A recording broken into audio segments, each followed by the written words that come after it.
Então, porque a gente está muito preocupado com o bem-estar de vocês, nós escutamos as queixas e encontramos a solução para acabar com o cinismo e a ironia nesse canal. A solução é muito fácil, a gente notou isso. Escolhemos um livro bom e clássico.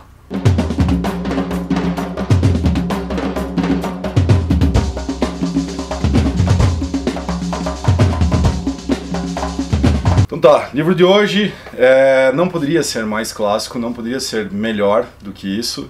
E brasileiro, gente, tem literatura brasileira de um altíssimo nível. Pasmem, tá? A Rainha dos Cárceres da Grécia, do Osman Lins. Eu acho que eu já mencionei numa lista um livro do Osman Lins que é o Avalovara, que é difícil e tal. E esse daqui é o último livro do Osman Lins, quando ele já tinha feito a virada com 9 novenas, e aí o Avalovara, e esse daqui, o último, a Rainha dos Cárceres da Grécia, que é uma fase experimental muito interessante, quer dizer, é o Osman Lins na maior potência literária possível.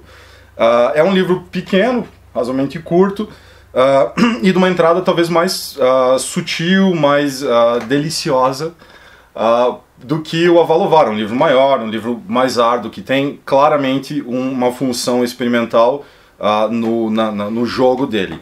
Aqui a função experimental está presente, mas está escondida. Do que se trata o Rainha dos Cárceres da Grécia? Um determinado personagem que já começa colocando uma data e escrevendo uma espécie de diário. E ele, no começo desse diário, ele diz assim: eu estou tomando notas do que eu pretendo fazer, que é um futuro ensaio que ele pretende escrever sobre um romance que foi escrito por essa personagem, Julia Marquezine Henon, Marquezine, não Marquezine, tá? Então, só para Henon, e que era uma amante dele, que teve um caso, ele ama, claramente, ele diz desde o começo, amava ela muito, que morreu recentemente e deixou esse romance. E aos poucos a gente vai perceber que esse romance não foi exatamente publicado. Ele diz, ela deixou algumas cópias, que foi uma questão, parece que é basicamente mimeografado, assim, produzido com álcool, aquela coisa que tinha na escola na nossa infância. E ele tem então essas poucas cópias, ele tem um manuscrito, e ele acredita que é a função dele em relação a esse amor, essa gratidão ao amor que ele tinha por ela, então escrever esse ensaio. Aos poucos a gente também vai vendo que ele, embora ele vá verter conhecimento literário, cultural, ele não é exatamente uma pessoa desse meio. O trabalho dele é como ele fala, sou um professor obscuro, basicamente secundarista, quer dizer, ensino médio, ou algo que o valha, de biologia. E, no entanto, o grande prazer da vida dele é a leitura, e isso vai ficar claro. Então, essas notas do diário deveriam servir para que ele fosse se preparando para o ensaio desse romance obscuro que ele um dia iria publicar, que ele um dia iria escrever, perfeito? No meio disso tudo, ele vai ter que contar, e ele faz isso pra gente já no começo, do que se trata então o romance, porque nós não vemos o romance em momento algum, a gente vê excertos dele, a gente vê partes dele. Ele fala, então talvez eu devesse fazer uma espécie de resumo do romance. Eu preciso contar um pouco desse resumo para que vocês entendam o que vai estar, o que é a grande sacada e por que é tão genial, tão bonito, tão bem feito esse livro do Osman Lins. O romance, supostamente escrito pela amiga dele, pela essa amante dele, é sobre uma mulher chamada Maria da França, que está em Recife, a terra de origem do Osman Lins. Isso também aparece no Avalovara e tudo mais. O personagem principal está em São Paulo, então essa personagem do romance da amiga dele está em Recife. E lá em Recife, ela é filha de uma família com muitos filhos, certo? Possivelmente de uma origem pobre, tá? É o que dá a indicar. Ela tem muitos irmãos, ela tem uma mãe, E o desenvolvimento, a mãe trabalhava com algumas coisas, como era empregada doméstica, lavava roupa para as pessoas e tudo mais, tinha essas funções. E ela também, a Maria da França, começa a entrar mais ou menos nessa vida, desde muito cedo, desde muito criança. Muito criança, ela vai trabalhar numa casa de tolerância, e lá na casa de tolerância ela é conquistada por uma figura, uma espécie de um malandro, assim, um cara que cortou o dedo dele para não servir no exército, acho que foi uma coisa assim, que é chofer, que dirige caminhão, quer dizer, que tem toda uma malemolência, que meio que age como um cafetão, mas não exatamente, e aí ele deflora ela, mas isso tudo acontece como se ela não notasse, isso é o resumo do que está sendo fornecido pra gente. E a partir dali, alguns percalços. Ela conhece um centroavante do Torre, que é um time que tem lá, que é um time de meio de várzea, assim, e ela se apaixona por ele, né? E nos percalços que ela vai tendo, ela começa a ter entradas em hospitais psiquiátricos. Ela é internada como louca, como tendo algum tipo de surto psicótico, o que quer que seja, e percebe, então, alguém fala para ela: você tem direito à previdência social, você pode conseguir, inicialmente falam que é alguns meses de ajuda da previdência social, depois dizem, se você conseguir o laudo certo, você vai ter direito a uma espécie de aposentadoria da previdência social, coisa que na época, 74, 73, não era exatamente garantida, não era, o Brasil era muito pior do que hoje, acreditem.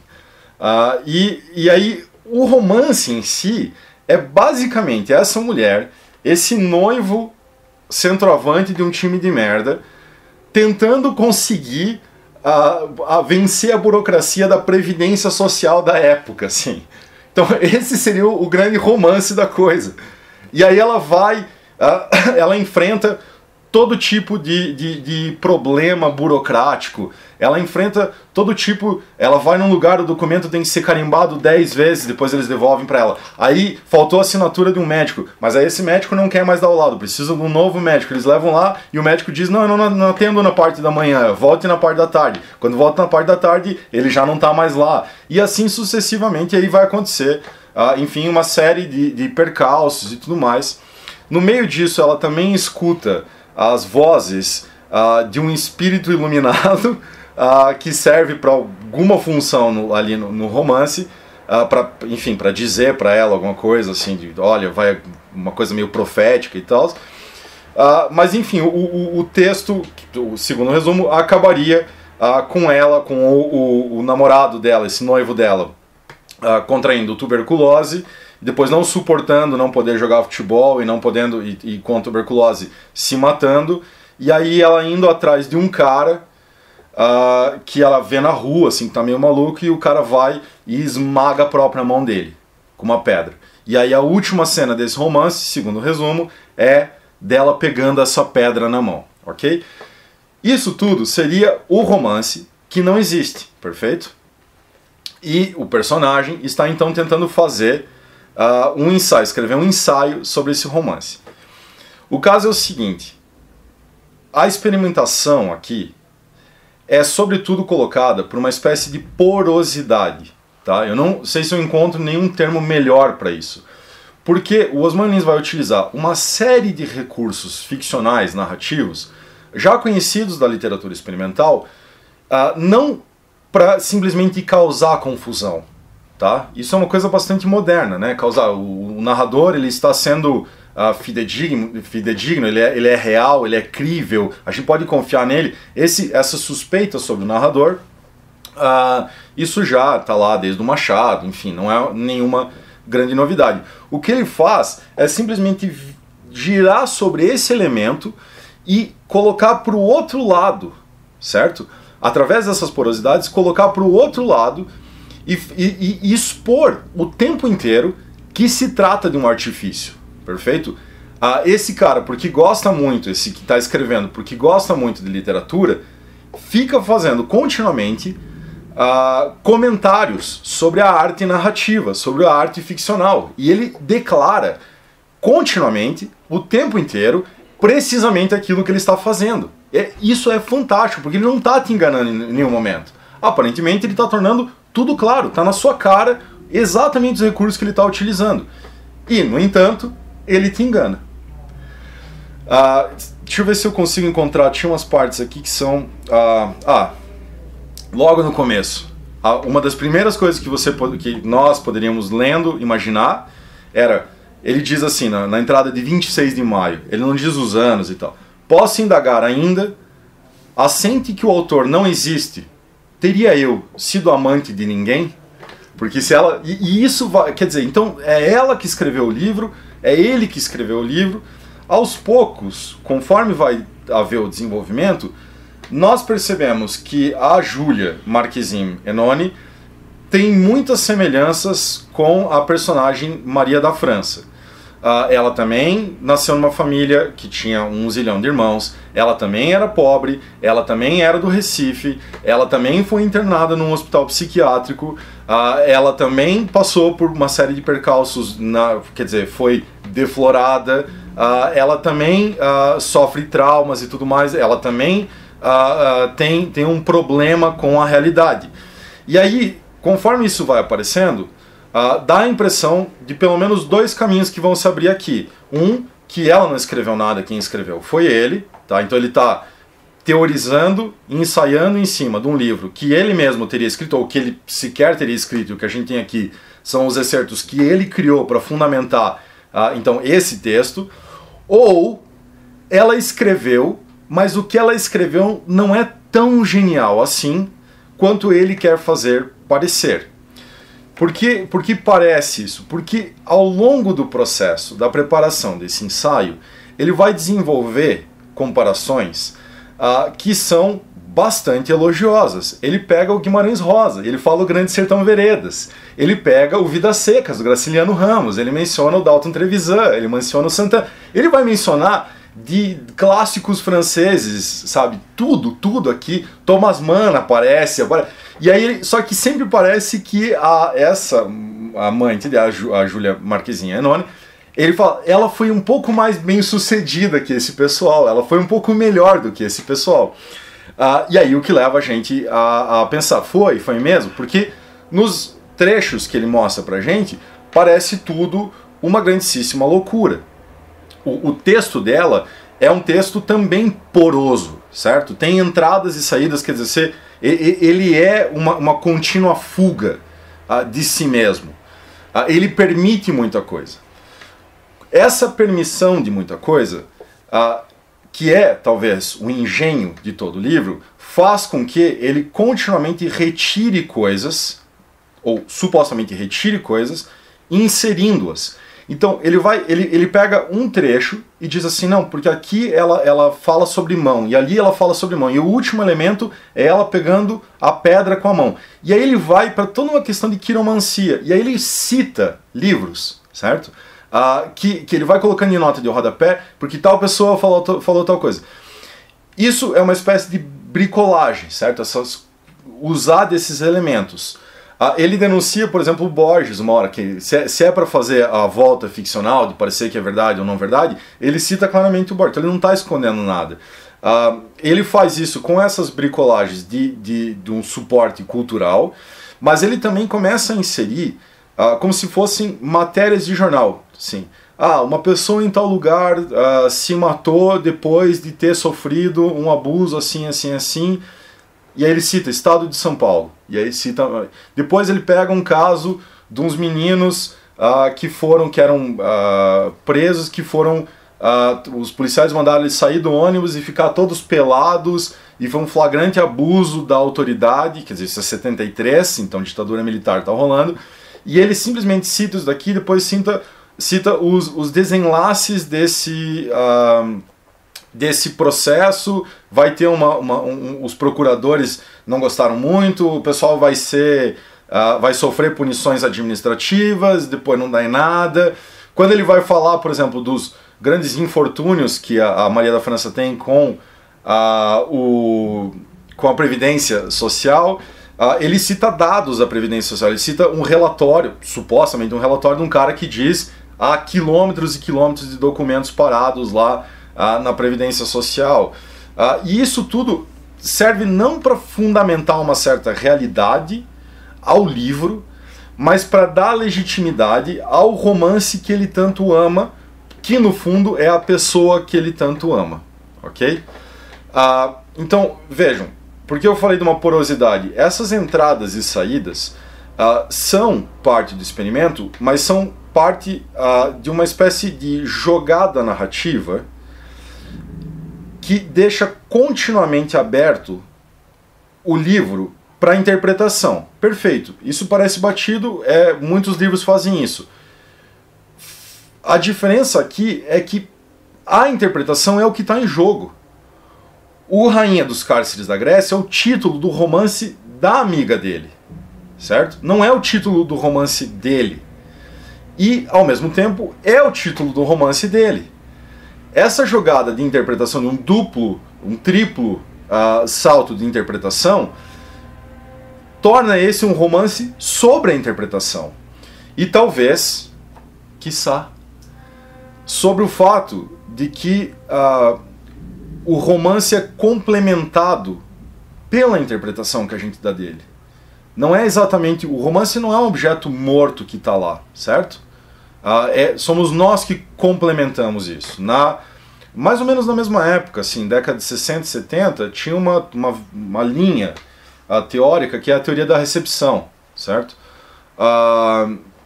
O Wolfgang Nieser, Hans Ulrich Gumbrecht e tal, que estão na parte da teoria tratando exatamente isso. Não é simplesmente que nós produzimos análises objetivas, nós produzimos os livros, em alguma medida. O que Osman Lins faz de fascinante aqui é pegar esse dado e reverter ele, jogar ele de volta para o romance. Isso é absolutamente genial. Porque há passagens em que, como eu falei, eu abri aqui, cara, abri no negócio. Ele fala, ele vai para a história da tomada do Recife, e aí ele tenta tirar... Não, então talvez ela estivesse fazendo toda uma simbologia com a história da tomada do Recife. E aí ele lê livros da tomada do Recife. Tem uma hora que ele mencionou um livro, e eu falei, pô, eu conheço esse livro, que é Dicionário dos Termos Literários e Obscurantismo. Eu falei, e obscurantismo não está no título. E aí eu fui procurar, e de fato não está no título. Ele simplesmente acrescentou aquele detalhe, uma pequena sacanagem. Aqui ele, nessa página que eu abri, que comparece ao menos 7 vezes nessa espécie de colagem. Ele está atribuindo a ela a colagem que ele está fazendo, certo? Essas, vamos dizer, essas decoupagens, esses vazar no texto, vão explodindo o texto continuamente. A gente está lendo um texto que na verdade são 8 textos possíveis. E se você lê os 8, se você produzir as interpretações, e eu, como obsessivo, estava fazendo isso, você produz as 8, sei lá, você coloca 3, 4 níveis de realidade. Uma realidade realística, da onde ele está mencionando as histórias tiradas, as matérias de jornal. A realidade supostamente da vida dele, então, que é uma realidade que de alguma maneira está no dado subjetivo. A realidade da vida dela que ele está contando, então passando pelo filtro subjetivo dele. E uma outra realidade que é a realidade do romance em si mesmo. Se você fizer isso, já aqui eu posso desdobrar para mais 4 e virar 8. E depois que eu fizer as 8, eu posso desdobrar novamente e virar mais. Entende? O jogo aqui é importante. A narrativa está colocada em jogo pela interpretação como uma força narrativa. Porque você não precisa pegar um tema e desenvolver ele de forma reta, certo? Se você tem um pouquinho de talento, talvez você possa brincar com o tema, talvez você possa variar, talvez você possa explorar, por exemplo, às vezes, o limite da linguagem. Porque a estilística é parte constitutiva de uma composição literária.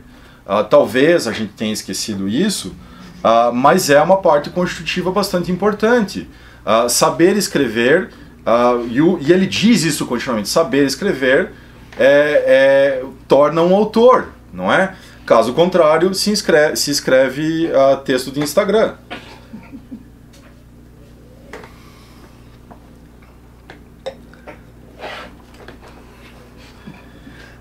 Não tinha Instagram na época do Osman Lins, e talvez por isso ele escrevesse tão bem. Vejam só, para provar o meu ponto. Agora sei. A narrativa é um acontecer verbal, exigindo, portanto, que um agente o formule. O papel do narrador, ser enigmático, é misterioso e variado. A ficção contemporânea vem eliminando as interdições que embaraçavam o seu mediador e que, rigorosas, tentavam impor ao universo do romance, intactas, as leis do mundo físico. Não é? Então talvez o Osman Lins, isso talvez fosse forte na década de 70, a gente, não é, um naturalismo besta, assim, um realismo fraco e desidratado e tudo mais.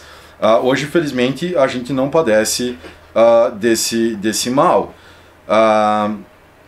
Declina o romance atual do que foi ponto de honra no passado e respondeu com tantas dissimulações mais ou menos ingênuas, confissões de personagens, manuscritos encontrados pelo escritor, com o fim de legitimar a história e as recordações do leitor, pronto a restaurar, solicitado pelo texto, uma hipnose, segmentos insuspeitos do mundo. O escritor ostenta os seus artifícios prestigiados na hierarquia nova do gênero, impõe com isto sua presença e parece dizer a cada um de nós: não acreditais em mim. Melhor, isto é fala e artifício. Ele está jogando isso na tua cara. O Bentinho faz o artifício. O Osman Lins joga na sua cara que o artifício que ele está utilizando é o do artifício. Portanto, duas negativas formam uma verdade, mas é complicado, não é? Porque a arte do narrar é um pouco mais sensível do que algoritmos de uma inteligência artificial de rede social. Eu tinha um outro... essa parte aqui, e eu acho que... vamos dizer, eu realmente admiro o Osman Lins, e eu trouxe porque a gente discutiu, tá tendo pouco clássico, talvez a gente tenha que voltar a esses caras, e mulheres, porque de fato pessoas em geral, entende? Zebras, para voltar a ler isso porque empolga, porque dá graça, porque a gente é apaixonado por isso. Essa a nossa paixão por literatura pressupõe boa literatura, e embora a gente leia coisas que não necessariamente a gente gosta em partes, não é? Tem uma ou outra afinidade, é legal quando você sente uma grande paixão pela coisa, e o Osman Lins é um desses autores que eu aprecio muitíssimo. No dia 27 de outubro, ou 26 aqui, isso é escrita da Júlia Marquezine Menoni. Santo Afonso Henriques, fazei de mim uma escritora. Mas só isto. Nada de festivais, de júris em concursos, de beleza ou literários, de cargos em repartições chamadas culturais, de capelas, de frases de espírito. Livrai-me do fascínio que tantos dos nossos autores hoje têm pelo convívio com os ricos, pela adoção obrigatória de livros seus na área estudantil, pelas viagens com passagem em hotel pagos. Não qualquer hotel, né? A gente sabe. Fazei-me orgulhosa da minha condição de pária e severa no meu obscuro trabalho de escrever. Então, o narrador citando a Júlia Marquezine Menoni, que obviamente é um traço ficcional, né? Essa pessoa não existe. Alguém que fale isso a sério, não é? Que queira ser escritora nesses níveis. Enfim, é isso. Eu acho que para quem está tentando entrar, talvez... O Nove Novenas é legal, só que são contos, e às vezes eles cortam a gente muito rápido. O Avalovara é uma prova de força, assim. Ele, de fato, exige muito. Para quem está tentando entrar num autor experimental, brasileiro, muitíssimo bom, tá? Ainda no futuro quero trazer também o Lúcio Cardoso, que eu acho que é dessa... também tem uma pegada ali, assim. Mas que pretende, enfim, que é muitas vezes esquecido, que nem muitas vezes na universidade é ensinado, pouco é produzido sobre e tal. Fica aqui a dica para vocês, tá? Beleza? É isso. que eu tenho que falar? Eu tenho que falar do Catarse, deem lá a grana no Catarse, deixem comentários aí. Hoje eu me comportei bem, né? A gente tá empolgado com as coisas, tá voltando a ter amor pela vida, assim, isso é muito bom. E aí, a gente vai fazer isso hoje, Murilo? Tu vai, né? Vai. Quando eu entrei no carro hoje, toda a minha admiração estética foi confrontada. Eu li o Rancière aqui e tudo mais. E aí, de repente, a obra de arte se mostra também ela política, não é? E eu vejo a beleza vestindo um boné do MST. E aí, vamos dizer assim, o impulso do belo que desperta em mim todas as vezes é também despertado num dado ideológico. E eu me vejo confuso com isso. Porque, de repente, eu amo a beleza politicamente, não é? O Murilo tá com o boné do MST, caso isso não tenha ficado claro. Tá? Então é isso, pessoal. Um abraço.